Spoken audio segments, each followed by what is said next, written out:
Chioma Okafor now turns up the pitch. She tries to go one-on-one into the 18.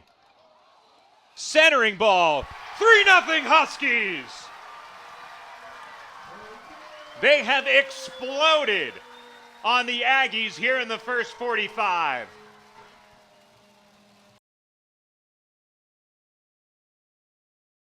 This is a UConn team that a year ago might have been that last team out on the bubble of an at-large spot in the NCAA tournament. And you wonder if this is some tape where you want to go to the committee and say, this is what we've done against an NCAA tournament caliber opponent. And that's not to say that A&M has not been outstanding for stretches, but at least UConn has shown an ability to grab a lead and then throw some counter punches of their own when the Aggies have been good.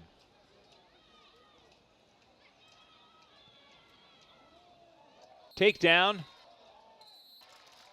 Free kick in the final 4 minutes of this first half. Looked like a little bit of an elbow throw there from Jernigan, and this is certainly not a position you want to be defending if you're A&M. That is a very close free kick opportunity, almost a mini corner by positioning. But also leaves the room to go direct should they choose it. Anna Carson comes on over. She has played no fewer than 81 minutes in all 7 matches coming into today. She goes with a service. The header pounded out. The rebound is buried. UConn grabs the lead and extends it further, but the flag is up for offside. The numbers were there off the rebound. It seemed inevitable, but just barely. We'll take another look at that. Knocked down, and yep, just after the knockdown. We shall see. The difference between 1-0, 2-0, monumental before halftime.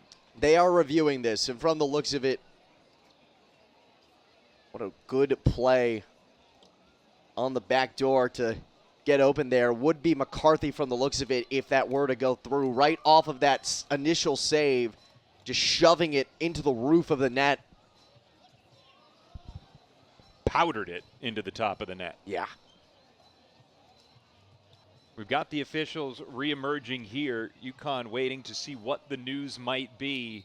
And it is a goal for the Huskies.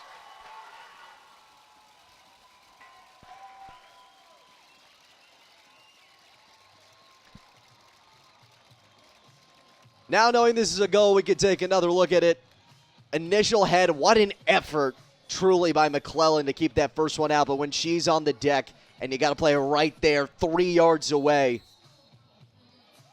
just an easy bury. And for McCarthy, the first goal of her season.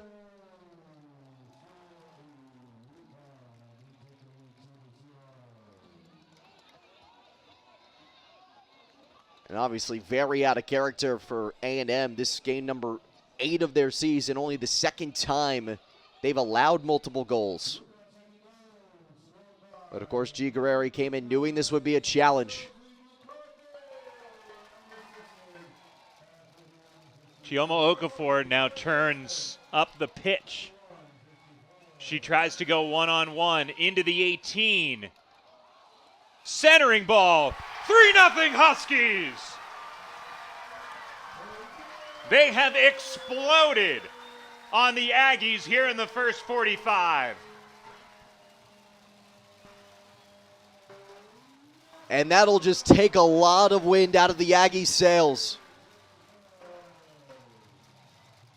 First goal of Brooke Walonis' sophomore campaign. Okafor could have been a little more solo-minded and aggressive, but she gets the extra step here and sees her teammate streaking it on the other side, unguarded. That's too much ground for McClellan to cover. And Walonis just sneaks it inside that post. And boy, for G. Guerreri and company, this is going to be a tough final 45 and change. Okafor will get a little bit of a breather before halftime now.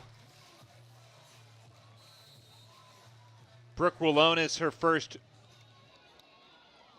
goal, assist, points of the season. The sophomore made an impact a year ago. Sophomore out of Walpole, Massachusetts, who played in 15 matches as a freshman. Scored her first career goal early last year. Did it against New Hampshire. Had a pair of goals a season ago. Now that's her third career goal. And UConn has gotten goals from 3 different sources, and none of them, Brandon, are named Chioma Okafor. And you might attribute that on face value to overextending your resources towards one player, but that's not the case. The opportunities have just come for these players, and in one case, the most recent one, Okafor, was the one that broke through and just had the beautiful setup for Willonis.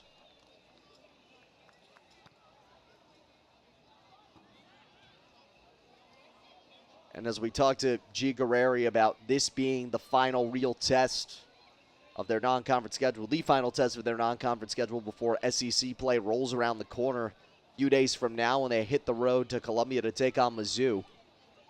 UConn similarly trying to get situated before Big East play gets underway, and this would be quite the high note to head into the conference slate. And there is 45 minutes left to play for UConn, but as we did talk about being perhaps that last team on the outside looking in, UConn did not a year ago have a victory like this over in-conference Xavier or Georgetown, and more globally, they didn't have a non-conference opponent that could have given them a potential win like this. And it's not to say that A&M doesn't have it in them to put up a crooked number in the second half, but they have certainly taken a body punch here in the first 45.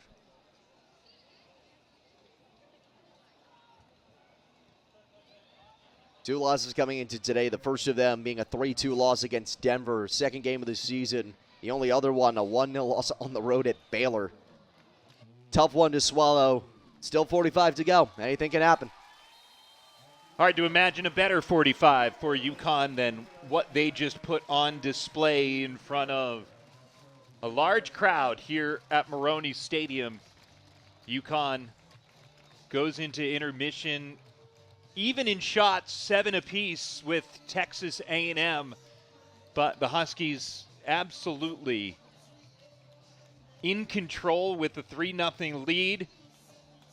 And we are joined by head coach Margaret Rodriguez. Mags, when you drew up the game plan for today's contest, was there a vision where your team would be up 3-0 at the half? Honestly, yes. I know we're good enough. I know we belong.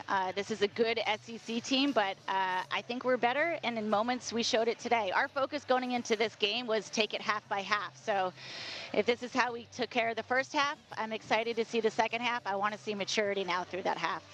Coach, you got the early goal from Maddie Freed, and then just things really picked up, the 2 goals in less than a minute towards the end of the half. What really picked up and cleaned up on your team's end to create those opportunities? I mean, honestly, 2 of those goals were set pieces. So to really just win the ball on the first and second phase for us was big. We did sub, so I do think energy cleaned up a little bit. It's hot out here today. It's definitely not conducive to be running for 90 minutes. So I think our sub rotation really helped.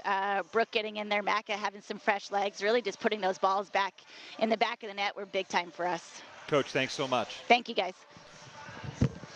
3-0 UConn in front of Texas A&M. The scoring got started in the 17th minute. Maddie Freed was able to cap off the chaos in the box.